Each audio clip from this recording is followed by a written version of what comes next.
Feliz Páscoa! Hoje, nesse domingo, essa saudação Feliz Páscoa, eu creio que já esteja bem claro para nós durante essa caminhada da semana. Feliz Páscoa! Jesus Cristo é a nossa Páscoa, a nossa verdadeira Páscoa. Olhamos para o passado e os nossos irmãos judeus, o povo de Israel, celebra a Páscoa, lembrando a libertação do cativeiro do Egito. Nós vimos isto, vimos o que significa para a igreja cristã. Aquilo tudo era sombra profética, aquilo que estava sendo projetado para a grande obra de Cristo Jesus, o Cordeiro de Deus que tira o pecado do mundo. Nós e a Páscoa. Este foi o tema durante a semana e eu quero encerrar nesse domingo com o texto de 1 Coríntios, capítulo 15, versículos 21 e 22. Visto que a morte veio por um homem, também por um homem veio a ressurreição dos mortos. Porque assim como em Adão todos morrem, assim também todos serão vivificados em Cristo. Por que nós acreditamos na ressurreição de Cristo Jesus? Qual é o significado da Páscoa? Vocês viram que conversamos durante esse tempo, olhamos para o Velho Testamento, vimos mais no nosso tempo. Em nenhum momento há símbolos que são usados hoje, como aí o coelho, os ovos, os presentes, outras coisas mais que foram inseridos, tirando a atenção de um assunto maravilhoso. Estamos falando da ressurreição de Cristo Jesus.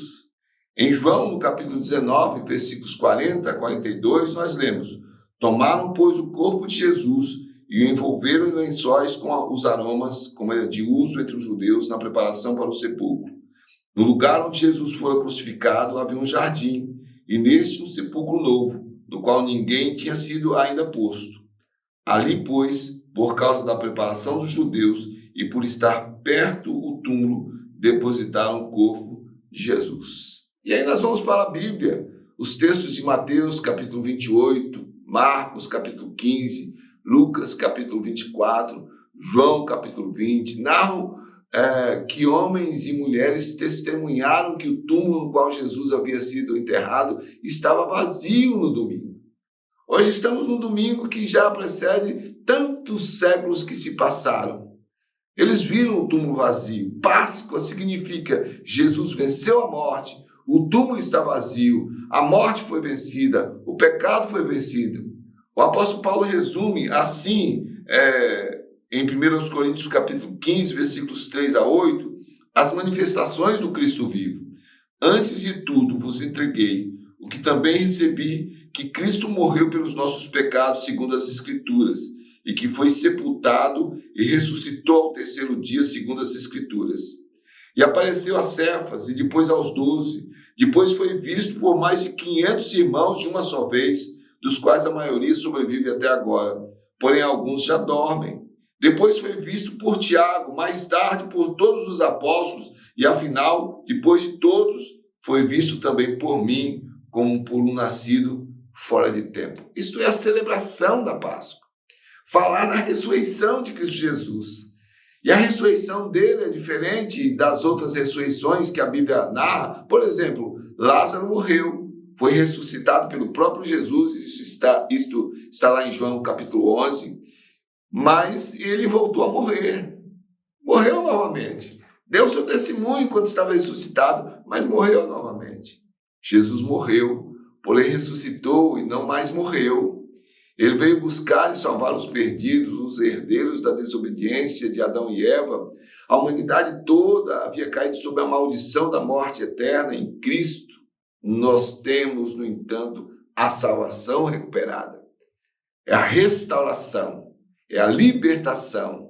E a salvação é oferecida a essa mesma humanidade com a garantia de vida eterna. A vitória sobre a morte de uma vez por todas, porque Jesus se fez as primícias dos que morreram e ressuscitaram.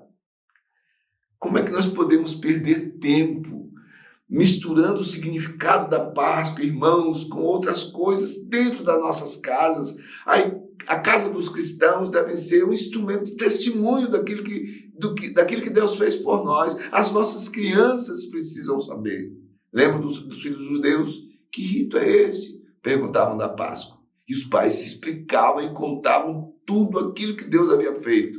Hoje as crianças perguntam: o que é a Páscoa? O que significa Páscoa? Não podemos perder tempo com coisas humanas que foram fabricadas pelos negócios deste mundo. Em Mateus, no capítulo 27, versículos 51 a 53, nós lemos o seguinte: no momento em que Jesus morreu, Jesus ficou crucificado na sexta-feira, de meio-dia até 3 horas da tarde. Grandes trevas se abateram sobre o mundo.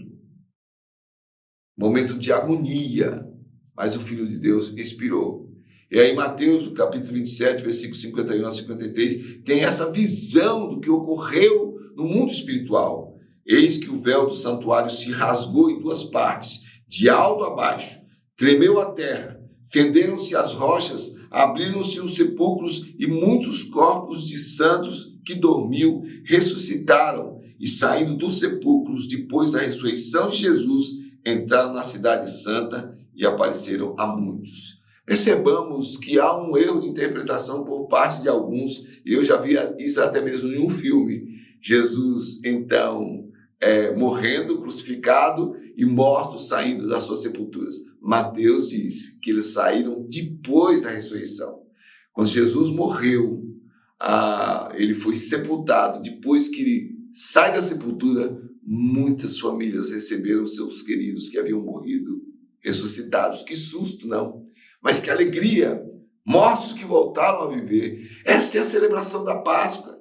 Os efeitos da ressurreição de Cristo sobre as vidas dos discípulos, somente Judas não foi transformado, ele era o traidor, ele se suicidou, mas os outros mais foram levados por aquela mensagem como pecadores sem vidas, que foram transformados em pescadores de homens, pois só prega o evangelho da salvação de forma eficaz e eficiente quem se tornou nova criatura, com uma mensagem nova nos lábios. Veja o que o apóstolo Paulo escreve em 2 Coríntios, capítulo 5, versículos 17 a 20.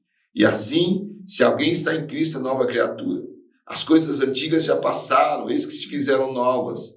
Ora, tudo provém de Deus, que nos reconciliou consigo mesmo por meio de Cristo e nos deu o ministério da reconciliação, a saber, que Deus estava em Cristo reconciliando consigo o mundo, não imputando aos homens as suas transgressões, e nos confiou a palavra da reconciliação. De sorte que somos embaixadores em nome de Cristo, como se Deus exortasse por nosso intermédio. Em nome de Cristo, pois rogamos que vos reconcilieis com Deus. Esta é a mensagem que a igreja deve dar nos dias de hoje. Ensinemos às nossas crianças o que é certo e o que é bíblico. Elas aprendem. Sabe, há uma coisa assim, mal interpretada sobre as crianças e ensina-se coisas erradas para as crianças, elas aprendem como sendo certas. Ensinemos as coisas certas e elas aprendem como certas. Só há uma coisa que mata o ensino errado, é o ensino certo. Jesus não foi um fundador de uma religião para espalhar costumes e crendices. Ele é o Deus encarnado que comprou a sua igreja com a sua própria morte, com o seu próprio sangue, mas agora está vivo e glorificado, e um dia voltará para resgatar de vez homens e mulheres de toda a terra para uma vida de comunhão eterna com Deus. Feliz Páscoa, dita por você, deve implicar em dizer ao mundo inteiro, não somente num certo período do ano, mas todos os dias do ano, que Jesus é a nossa verdadeira Páscoa e que quem tem a Ele e o confessa como Salvador jamais morrerá eternamente. Romanos capítulo 10, versículos 9 e 10. Se com a tua boca confessares Jesus como Senhor e em teu coração creres que Deus o ressuscitou dentre os mortos, serás salvo, porque com o coração se crê para a justiça e com a boca se confessa a respeito da salvação. Que este feliz Páscoa, que parte do nosso coração este ano, seja mais diferente e que continue sendo durante os dias que nós temos pela frente, porque todo dia é dia de anunciar que Jesus Cristo está vivo e está voltando. Feliz Páscoa! Deus abençoe a sua vida.